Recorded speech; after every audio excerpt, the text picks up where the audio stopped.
Pound falls on election polls.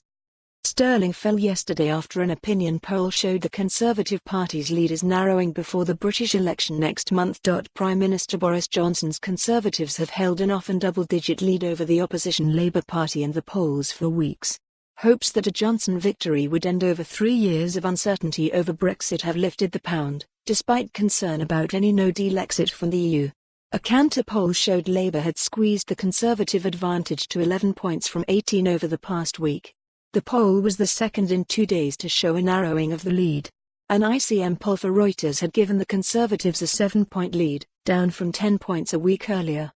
Sterling slipped 0.4% to $1.2835 and was down around 0.5% against the euro at 85.77p.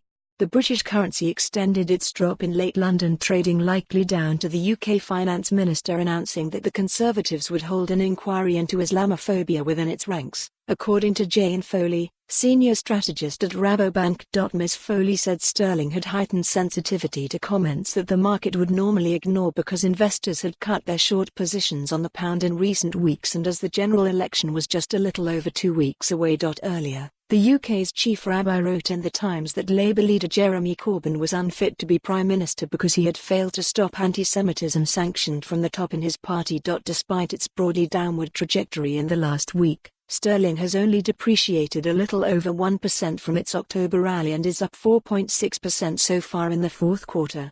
Most analysts say the pound is gaining on signs the Conservative Party is headed for victory on December 12. The pound has strengthened as a reassuring Tory majority would mean the risk of hard Brexit is small while avoiding political lockups in Parliament and getting a growth-oriented economic policy, said SEB strategist Laurie Hallaker. A Labour victory would certainly give a softer Brexit but also very radical socialist policies, which few believe would be good for the pound, she said. Expectations of a Conservative win, with a decline in the threat of a Brexit without a deal to smooth the transition, have pushed sterling up nearly 8% since early September. Reuters. For more on this story, visit the news article link.